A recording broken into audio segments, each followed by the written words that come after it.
अस्सलाम वालेकुम जी, मैं हूं आपका होस्ट हसनैन अब्बासी और आप देख रहे हैं मेरा YouTube channel current affair with Hasnain.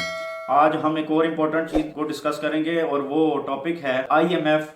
और उसकी हम सारी चीज़ों को डिस्कस करेंगे कि आईएमएफ जो है इंटरनेशनल मॉनिटरी फंड जिसको कहा जाता है, ये स्टैब्लिश क्यों हुआ, क्यों कायम किया गया था, ये कब कायम हुआ और फिर इसके मकासद क्या हैं। तो सबसे पहले मैं आपको बताऊं कि आईएमएफ जिसको इंटरनेशनल मॉनिटरी फंड कहते हैं, ये वेस्टर्न वर्ल्ड ने एक इदारा बनाया, मगरबी दुनिया ने।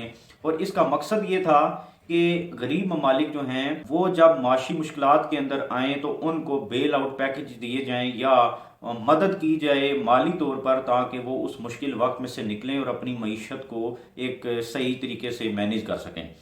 अब ये इदारा जो है ये कायम किया गया 1944 के अंदर और अमेरिका में इसका हेडक्वार्टर है। और इसके बहुत सारे मुल्क जो हैं वो इसको फंड करते हैं या वहाँ पर उनकी इन्वेस्टमेंट है। सबसे बड़ा जो इसको फंड करता है या सबसे ज़्यादा अगर किसी मुल्क की इन्वेस्टमेंट है तो दैट इज़ अमेरिका।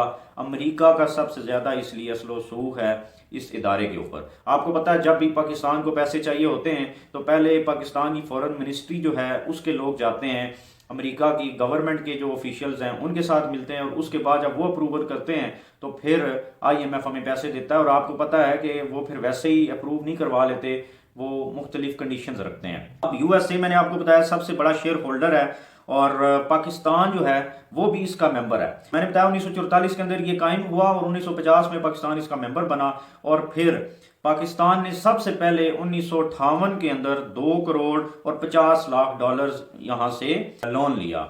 सबसे पहला जो हमने बेल आउट पैकेज लिया वो 1958 के अंदर 2 करोड़ 50 लाख हमने वहां से लोन लिया। और फिर इस वक्त तक तकरीबन हम 22 से 23 पैकेज आईएमएफ से ले चुके हैं और 1958 से हमने पहला पैकेज लिया। तो अगर ये इतने ही हमदर्द हों और इतनी मईशत को बहाली के लिए ये मदद कर रहे हों गरीब ममालिक की, तो आज तक हमारी मईशत कहीं पहुंच चुकी होती और हम बार बार 1958 से 2022-23 तक इन्हीं के ऊपर अपनी मईशत को सीधे रास्ते पर चलाने के लिए डिपेंडेंट ना होते, हमारी मईशत अपने पाँव पर खड़ी हो जाती। इसमें कोई शक नहीं है कि इसमें हमारे हुक्मरान जो हैं उनकी भी नाअहली हैं जिसकी वजह से हम अपनी मईशत को बेहतर नहीं कर सके। लेकिन इन इदारों का बड़ा रोल है। जब ये इदारे जो हैं जिस तरह आईएमएफ है या वर्ल्ड बैंक है या जितने भी कमर्शियल इंस्टीट्यूशंस हैं, तो वो पैसे तो देते हैं लेकिन कुछ कंडीशंस रखते हैं। कहते हैं पहले ये कंडीशंस हमारी मानो, उसके बाद हम आपको पैसे देंगे। मिसाल के तौर पे अगर पाकिस्तान इनके पास गया है या जाता है जब पाकिस्तान कि हमें ये बेल आउट पैकेज दो, हमें 2 अरब डॉलर चाहिए, 10 चाहिए, 8 चाहिए, जितने भी चाहिए। हमारा तो वैसे ही अमेरिका के साथ ऐसे मामलात हैं कि हमेशा हम यूज किए जाते हैं इन इदारों के जरिए, अमेरिका में इस्तेमाल करता है। चाहे वो रशिया को मारना था अफगानिस्तान के अंदर या चाइना को जो है वो कंटेन करने के लिए, उसको दबाने के लिए पाकिस्तान को यूज करे, या कोई भी और मामलात हैं पूरे खित्ते के अंदर, तो पाकिस्तान एक ऐसी लोकेशन के ऊपर है कि हमें इन इदारों के जरिए यूज किया जाता है। अब आईएमएफ कंडीशंस क्या रखता है? सबसे पहले वो कहता है आप सब्सिडीज खत्म करें जो आपने सब्सिडीज दी हुई हैं। जैसे पाकिस्तान की हुकूमत बिजली पे देती है, आटे पे या बाकी जगहों पे, तो वो सब्सिडीज खत्म करें।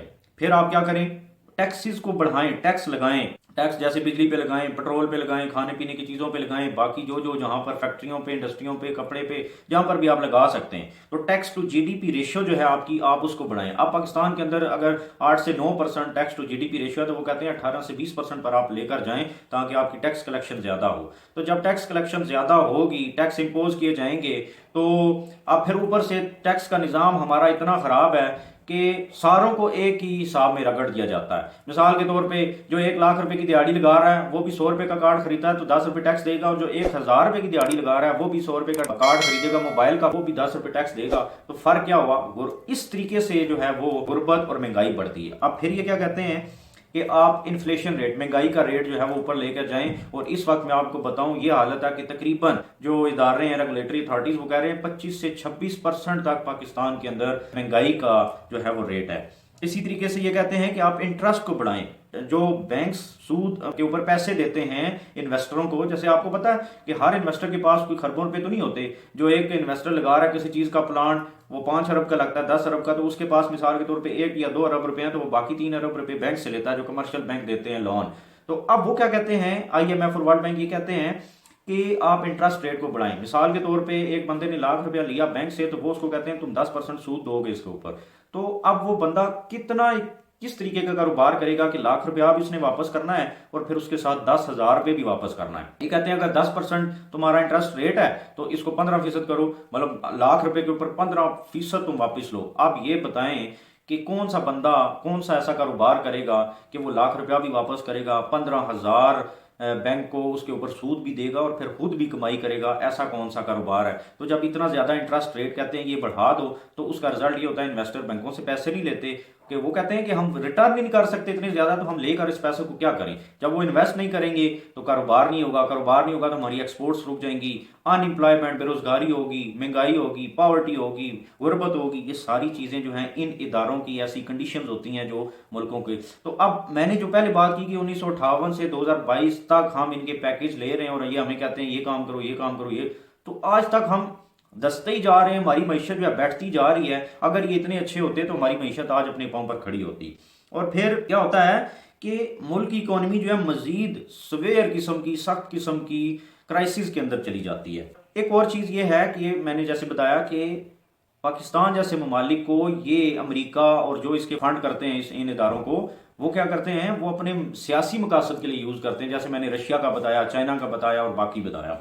तो इसी वजह से पाकिस्तान इन इदारों के ऊपर अपनी इकोनॉमी को रन करने के लिए डिपेंडेंट हो चुका है और ऐसे चुंगल के अंदर हम फंस चुके हैं जिससे बाहर भी नहीं निकल सकते और इनके बगैर हमारा गुजारा भी नहीं है। यही वजह होती है, जो भी हुकूमत आती है वो कहती है पहले मैं IMF से बेल आउट पैकेज ले लूँ, उसकी बात कर लूँ और फिर उसके बाद हम अपने 5 साल पूरे करेंगे। और फिर जब वो 5 साल बाद इनके पैसे वापस करते हैं और बाकी मुल्कों से लेकर इनको देते हैं तो फिर कहते हैं ओ हमने IMF का पैकेज बड़ी कामयाबी से पूरा कर लिया।